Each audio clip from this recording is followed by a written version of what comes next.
All righty. Hey, Bill, front row, lead us off. Hi, Jim. I want to ask about the linebackers. What do you like so far about your linebacking core? What don't you like? Just break down what you're seeing from the linebackers, if you would. Yeah, overall, in general, pleased. They know the system. They operate. They can make checks. See things happen before they happen. I think they've been matching up pretty well in pass coverage. I think we've been doing a more advanced job there. And just get better at tackling. I mean, it's a science that you never practice live. So, those even when you make the tackle, is it 3 or is it 5? Because that leads to the 3rd and 1s, 2s and 3s that make it difficult. So, I mean, I think it's just that tackling and how to continue to get more physical tackles, speed of the game tackles, while also still taking care of them at the same time during practice. You guys seem to have some good depth. Are you guys still trying to figure out who your top 2 backers are? No, I think Sonny and Cody have established themselves. But I like what Arvell and CJ are doing. And Gabe in limited reps has done well also. Stay in the front row, Austin. Jim, what did you think of the defensive tackles there without Tyleek on Saturday? I thought Taiwan showed up. Definitely. Kind of flashed a couple times in terms of being athletic and running to the ball. So I thought he made some good strides for himself and the team. Go 3rd row, Andy Anders. Sticking with the defensive tackles, you talked about Taiwan obviously, but with Hero, Jason, Caden, where's the rest of that group at, specifically at 3 tech and then Caden? How has he sort of elevated that nose guard depth behind Ty? Caden's, he's interesting because he's very talented, plays hard. I think it's a matter of consistency with him, and predictability, I would say. So if you flash outside your gap and you make a play, great. And the next time you flash outside your gap and don't make a play, then, we have to be disciplined in our approach. But I think he's certainly shown the ability to mess things up in there. Go next door to Dan Hope, 11 Warriors. And just to follow up on Taiwan, if Tyleek wasn't able to go this week, would you see him as your starting free tech based on how he played? We haven't really discussed that yet because we're hopeful on Tyleek, but I think there's a chance. Do you think, just regardless that Taiwan has earned himself more consistent playing time based on that performance? Based on that performance, yes. It's only one performance, but he did a good job. Go right behind to Tony Kerneman. I don't believe there's a defensive player of the game announced. Correct. Why and what went into that decision? Well, we just, you got to speak truth, and while we had some champions, we had no one that we thought really showed, a silver bullet of the game performance. Come here to the front, Stephen Means. In terms of the defensive tackle, did you think going into this game that maybe there was more depth at the defensive tackle than maybe the film showed you, or even live on Saturday showed you actually there was? I can think whatever I want, right? It doesn't matter until you actually show up in a game, in front of 100,000 and do it, So I think you just really don't know until a guy gets a significant amount of plays. I mean, you can get in here and spot performance here or there, or when the game is in control, but you have to be able to do it when the game is on the line for a significant amount of reps. So you really don't know until it happens. Go on the aisle here, Dylan Davis. Going back to the linebackers, Arvell said last week that he hasn't really worked much at the will, it's mainly Mike. How difficult would it be to get him ready to play that position if you needed to, or is that just not an option that's on the table at this point? No, it's not an option. I mean, with Arvell, he's on a structured course to greatness. So he's climbing that step by step. So you want to throw anything, don't throw a monkey wrench in there.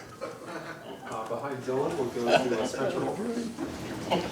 Jim, what did you like from the secondary handling an offense on Saturday that you guys probably won't see a lot of moving forward? Well, we only gave up one explosive pass. So, I think gave up 2 explosive runs. So, 5 explosives over 3 games in terms of the way we look at it is a big deal, and I think that has a lot to do with our secondary.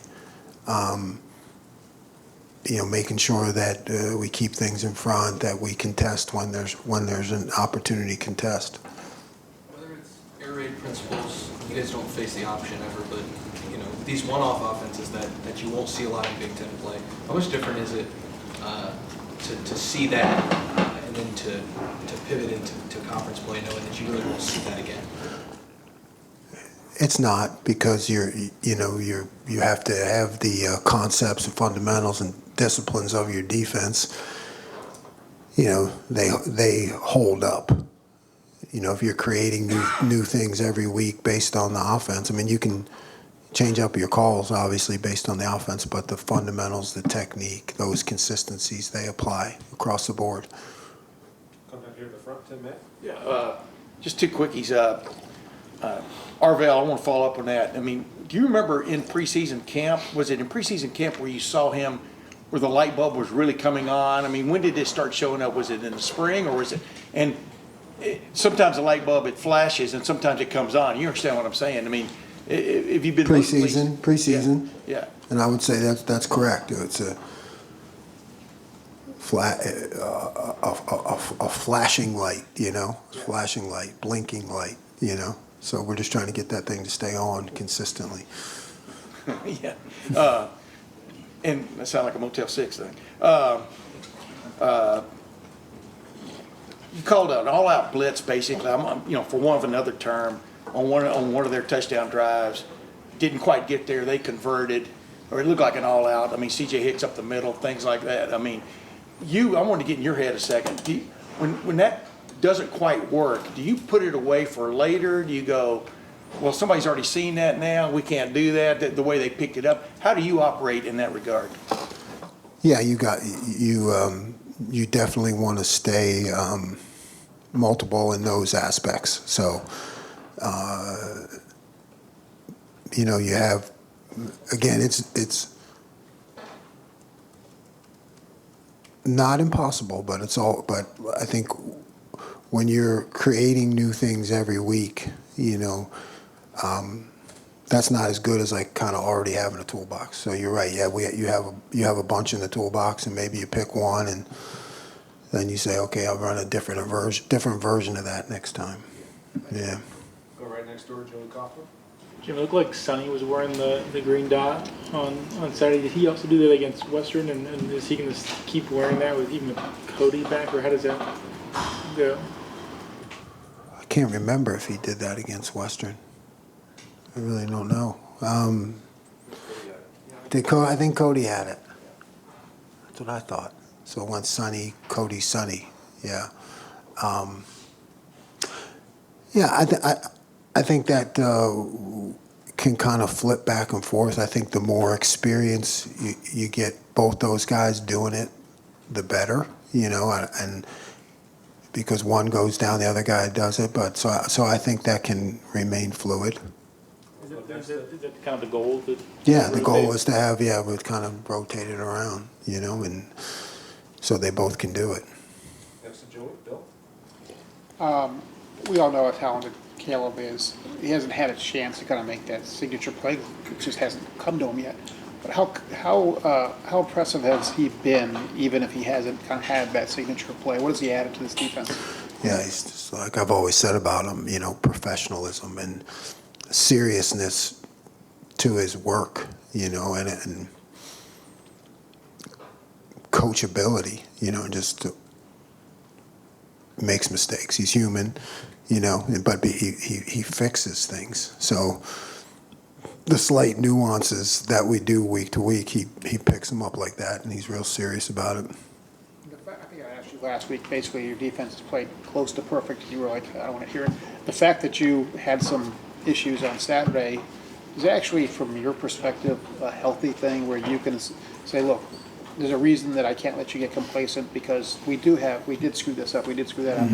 Is that a good thing heading into especially Big Ten play? No, it's never a good thing. It's not a good thing, but you have to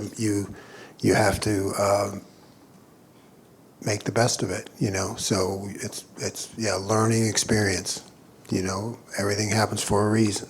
Okay, this happened, here's how we didn't play it right, here's how we have to play it right, so we learn from it. You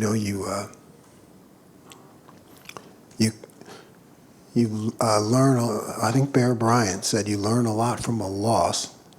We're not allowed to lose around here, but you learn even more from a win where you don't play your absolute best. So it's probably where you're heading, but I don't ever think it's a good thing. It just just take what you have and make the best of it. Were you frustrated Saturday? Was I what? Frustrated Saturday? Yeah, a little bit. Yeah, I mean, our expectation has to be perfection and domination all the time. I thought we had a slow start. I thought I could have done a better job. And then you get in the start, but you get into those situations where it's like 3rd and 3, 3rd and 4, and you kind of scramble around and and you don't get off the field, on the 3rd play or the 6th play, and then I think that's when you get into trouble. You get off the field that first 3rd and 3 or even the 2nd third. I mean, maybe you may not see those 2 touchdowns. I mean, it's just kind of the way the game rolls, which brings up the importance of getting off the field, 3rd down. The second half, y'all made. I mean, you know what I mean. It was a totally different. Yeah, we did what we're supposed to do. All right, we got the last question, Cameron T. Robinson. Jim, kind of going back to something you said about Caden, you mentioned sometimes he'll flash out of his gap and make a big play, and then next time he may flash out of gaps and something happens. And this isn't particularly about Caden, but when you see guys make a play outside of maybe the gap or the role they're supposed to be in, how do you balance that with them in the sense of, we like the play you made, but that's not what exactly you're supposed to be doing in this scheme of what we're doing? Well, if you do what you're supposed to do,